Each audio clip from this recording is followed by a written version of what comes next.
don't care who you are, guys. This story is insane. Everyone, from Trump's campaign manager to Trump's press secretary to Trump's friends, have been infected with coronavirus now. It's almost like the writers of 2020 didn't know how to wrap the story up, so they were just like, and then they all get coronavirus, the end. And look, I know some people are saying that this was karma catching up to Trump, but guys, a massive outbreak at the White House is not karma, it's consequences, all right? It's not karma to get hit by lightning when you're standing on the roof of a skyscraper holding a metal rod while there's lightning. The universe didn't do that shit to you, you did that shit to yourself! Now, it's bad enough that Trump has put the entire White House in danger before he knew there was a virus outbreak. But what's even more disturbing is that after Trump found out that he could have been exposed to the virus, he didn't quarantine, he didn't social distance, he carried on with his life with complete disregard for other people's lives. There is evidence of disregard for the health and safety of others. President Trump would have likely been contagious for up to 2 days prior to his positive test. That means anyone he had contact with at Tuesday's debate or Wednesday's rally in Minnesota could be at risk. Contact tracing is underway this morning for more than 200 people who may have been exposed to the coronavirus at a New Jersey fundraiser for President Trump last Friday. The president traveled to the fundraiser despite the White House knowing before he left Washington that a close aide had tested positive for the virus. It would also be irresponsible, of course, for the president to have been going to a rally in Minnesota on Wednesday night and then proceeding to a fundraiser in Bedminster on Thursday. I don't care what anyone says, man. This is truly despicable. Trump knew that he could be infected, and he put his own supporters at risk anyway? And I feel so bad for anyone who paid money to attend this fundraiser. Because those people didn't want COVID.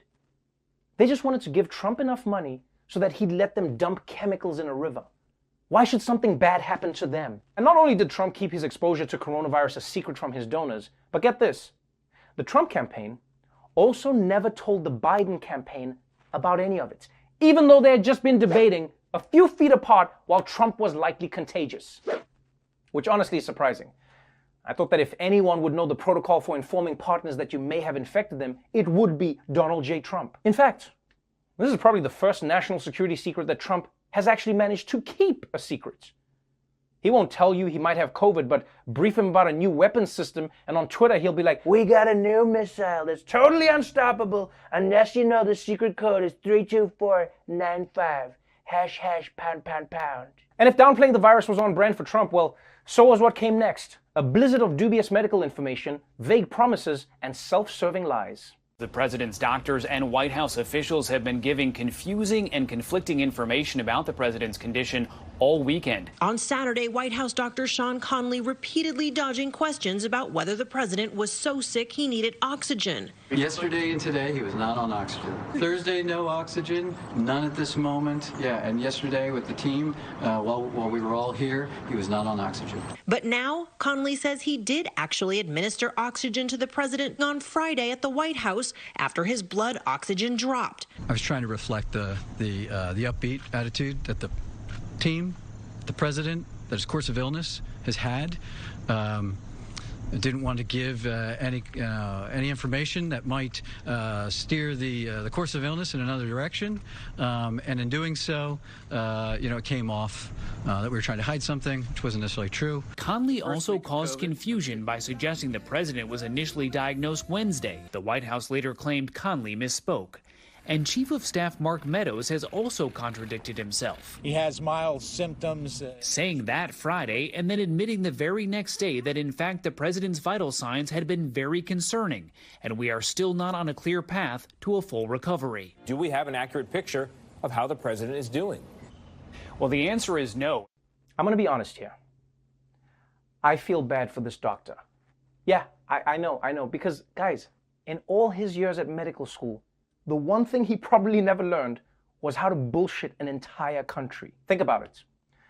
On one side, you've got the public asking for information on the president's health. And on the other side, you have your patient, the president himself, who wants you to go out and tell everyone that he karate chopped the virus until it died. And once again, people, we're reminded, it doesn't matter who you are. If you come into contact with Donald Trump, at some point, you're gonna have to lie. doctors, national security advisors, press secretaries, lawyers. Yo, I pray that I'm never on a flight with Trump because that pilot will be out here lying like a motherfucker. Ladies and gentlemen, we're landing as planned in the middle of the ocean, and I just want to thank President Trump personally for opening the emergency door mid-flight and letting in a nice, cool breeze.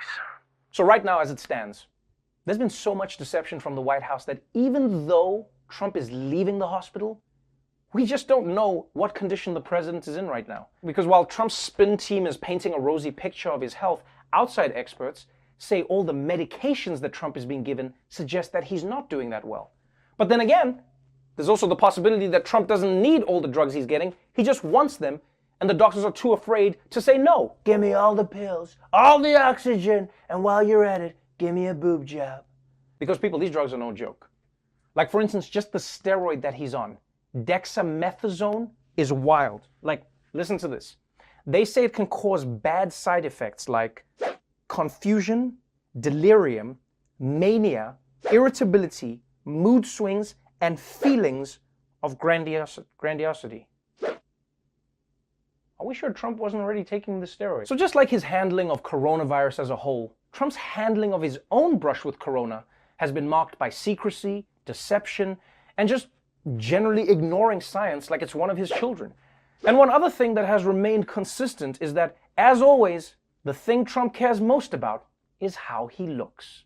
The president himself tries to project an image of recovery, releasing photos and video taken inside Walter Reed. It's been a very interesting journey. I learned a lot about COVID. Overnight, the White House released these photos of President Trump appearing to work in the makeshift office set up at Walter Reed National Military Medical Center. You see the one taken at the conference table and one from the presidential suite where he filmed last night's update. Editor-in-chief of the Air Current, John Osterauer, says that he took a closer look at the data embedded in the photos and found while the photos appear to have been taken over some extended period of time, they were actually just 10 minutes apart. Critics of the president are questioning the authenticity of these photos, pointing to the blank piece of paper he appears to be signing with a Sharpie. Yes. Basically, Trump staged these photos just to make it seem like he was busy at work. So what we have here is a rare case of pics and it didn't happen. Then again, maybe Trump wasn't busted at all. Maybe this turned out exactly as they intended. Okay, Mr. President, we're gonna take some photos of you now, so just do what you normally do in the Oval Office. Oh, you guys mean pretend work? Okay, got it. Scribble, scribble, scribble, scribble, policy. Policy, scribble, Iraq. So, that's how Trump's been handling life with coronavirus. And, you know, I guess in some weird way, it's nice to know that he doesn't treat America any differently than the way he treats himself. But there is one big difference, though. Unlike most Americans, Trump has access to the best treatments possible and a world-class medical team looking after him, both at the hospital and back at home at the White House. I mean, look at this group of doctors that was involved in Trump's care. It looks like the part of a movie when the scientists announce that they've made contact with a space creature. Nobody else gets that many doctors. So, considering what he went through and how much work it took to treat him, some people had a glimmer of hope, just a glimmer, that maybe Donald Trump would come out of this thing with a new appreciation for how serious this disease is. Maybe he'd come out with a new commitment to getting it under control. And that hope lasted all of 2 days. President Trump has just tweeted to the world that he will be leaving Walter Reed Medical Center a short time from now at 6:30 p.m. Eastern, he says. The president in his Twitter announcement writing, quote, "Don't be afraid of COVID. Don't let it dominate your life. We have developed under the Trump administration some really great drugs and knowledge. I feel better than I did 20 years ago." Yeah, that's right, America. Don't be afraid of COVID and don't let it dominate your life. Because as long as you can take your private helicopter from your home hospital to an even better hospital, you'll be great. Oh, and by the way, to the 200,000 Americans who got COVID and don't feel better than they did 20 years ago, I guess that's on you. Donald Trump is back at the White House. Yep, he did that thing that tough guys do in the movies where they tear the IV out of their arm and say, "I'm checking myself out of this hospital." And then he very carefully walked down the stairs to his car. I mean, just look at how he pats the banister like it's a puppy. That's a guy who thinks it looks weak to hold on to something, but also needs to reassure himself that it's there just in case. And that's why this whole COVID thing is a real dilemma for President Trump. Because sick man leaves hospital to continue getting round-the-clock medical attention at home is not exactly a flattering story. But sick man kicks virus's ass and can never get sick again? Now that's a good story. I just left Walter Reed Medical Center, and I learned so much about coronavirus. And one thing that's for certain, don't let it dominate you. Don't be afraid of it. We're going back to work. We're going to be out front. As your leader, I had to do that. I knew there's danger to it, but I had to do it. I stood out front. I led. Nobody that's a leader would not do what I did. And I know there's a risk, there's a danger, but that's okay. And now I'm better, and maybe I'm immune. I don't know.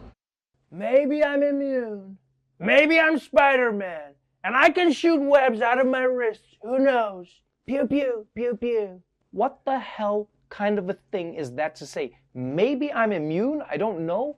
It sounds like the last thing a frat bro says right before he drinks the toilet water for $20. But I mean, at least now we know how Trump is going to try spin this whole episode. You know? It's not that he was so reckless and ignorant that he got himself and possibly many other people dangerously sick. It's that as a leader, he was brave enough to confront the virus head on. Just like the only way to study marine biology is to get eaten by a walrus. And now that I think about it, it's actually an amazing excuse. Yeah, from now on, I'm definitely pretending dumb shit that I do is actually brave leadership. Guys, I had to accidentally eat too many edibles and freak out in the park, because if I didn't confront those talking squirrels, who would? And of course, Trump being Trump, every second of his return to the White House was choreographed for maximum television impact.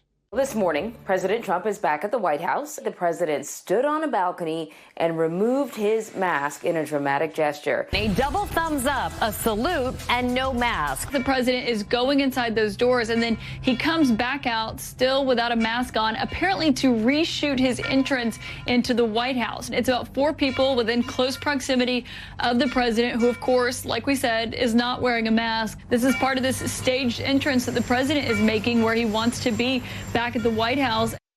God damn! The dude ripped his mask off the second he got home.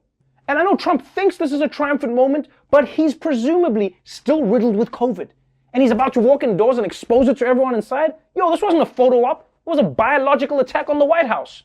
I mean, there was a photographer standing right next to him. That dude is basically the world's unluckiest Instagram boyfriend. I honestly can't believe this. This is Trump putting his own staff at risk. You would think he would be a lot more careful about protecting his own staff. This is coronavirus, not a prison sentence. You can't just pardon them afterwards. No more corona, you're good. What? Doesn't work like that? Okay, my bad.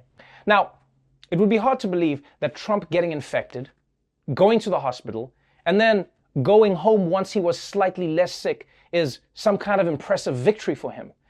But Team Trump wants to go even further. And they're trying to convince you that Trump getting COVID is why you should vote for him.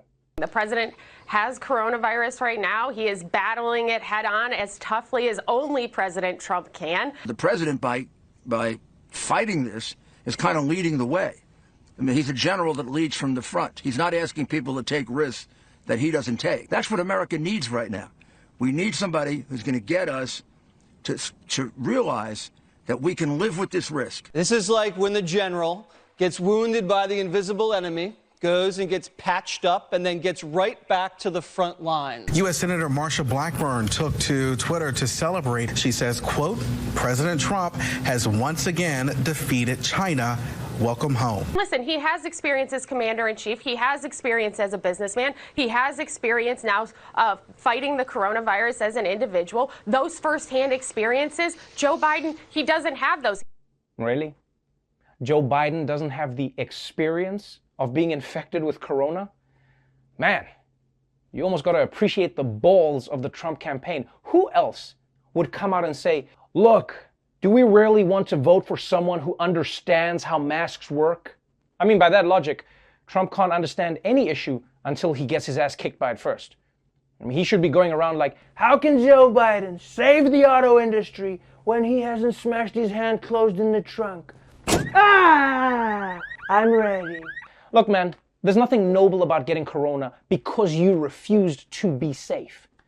But if they're claiming that Trump has gained valuable experience from personally being infected with the coronavirus, well, what exactly is it that Trump has learned? Today, the president sending this message, tweeting, "Flu season is coming up. Many people every year, sometimes over 100,000, and despite the vaccine, die from the flu. Are we going to close down our country? No, we have learned to live with it, just like we are learning to live with COVID. In most populations, far less lethal." The President of the United States comparing it to the flu yet again, going back to messaging he used in March. Oh, I can't believe we're back to this. It's just like the flu. We're back to this. How are we back to this? Look, I don't know how it's possible to see all the damage that coronavirus has done this year, then get seriously sick from it yourself, and then come out of the hospital and say it's no big deal, it's just like the flu? You know, you would think that somewhere along that journey, Trump would pick up a tiny bit of knowledge. But hey, maybe he's immune to that too. I don't know. The next debate between Donald Trump and Joe Biden was supposed to take place next Thursday. But then, one of the candidates let himself get infected with a deadly virus. We don't need to get into who, but either way, that changed everything. Commission on Presidential Debates just announced that the second scheduled debate between President Trump and Joe Biden will be virtual. It'll be a virtual debate in the form of a town meeting. The Biden campaign says the former vice president will participate in a virtual debate. But President Trump just moments ago said no. I'm not going to waste my time on a virtual debate. That's not what debating's all about. You sit behind a computer and do a debate. It's ridiculous. And then they cut you off whenever they want. Oh, man. You gotta love Trump sometimes. He's just openly admitting that he won't do a virtual debate because they'd make him follow the rules. Can you imagine a debate where you stop talking when your time is up? That's not a world I want to live in. Now, to be honest, Trump hating Zoom is maybe the most relatable thing that he has done since he became president. But if Trump didn't want to do a virtual debate, you know what he could have done? Not gotten coronavirus, motherfucker! That was an option. Yeah, you can't get coronavirus and then get mad when they switch things up so that your ass doesn't get everybody else coronavirus like you. Now, it's still unclear what's going to happen with this debate. Biden said that he'll hold a town hall on his own that night, and the Trump campaign is pushing to move the debate schedule back a week so that they can be in person again. But who knows? In a way, I'm not surprised at all by Trump's reaction here. If he understood how the coronavirus works, and if he actually cared about not spreading it, he would want to do a virtual debate. Unfortunately, neither of those things seem to be true, which Trump made abundantly clear once again in an interview today. Look, I want to go back to the coronavirus for a moment now. You say you feel great, but the media is out there saying, well, you're contagious. Do you feel that you are? No, I don't think I'm feel contagious, that way if but you're we still saying have you're to ready wait. to go to a rally. I don't think I'm contagious at all. Well, first of all, if I'm at a rally, I stand by myself very far away from everybody. Remember this, when you catch it, you get better, and then you're immune. You know, as soon as everything goes away from me, you're immune. First of all, props to Maria Bartiromo for the hard-hitting questions. Do you feel that you are contagious? Whew, that was journalism. But also, what in God's good name is Trump talking about? When you catch it, you get better and then you're immune? There are 210,000 people in this country who will definitely disagree with that statement. Sometimes I wonder if this is the president talking, or if the coronavirus has just taken control of his brain. It's actually fun to get infected with with coronavirus. Trust me, guys, getting infected with with coronavirus is a great thing. And look, I'm glad that Trump seems to be recovering from his illness, mostly because if COVID beats him, then it would become president, Wakanda style. But I kind of wish that there was a symptom of COVID that left people unable to open their mouths, because Ever since Trump came out of the hospital, he's been talking like he's some kind of medical expert, which he most definitely is not. Hi, perhaps you recognize me. It's your favorite president. And I'm standing in front of the Oval Office at the White House. I wasn't feeling so hot. And within a very short period of time, they gave me Regeneron. It's called Regeneron. And other things too, but I think this was the key. But they gave me Regeneron.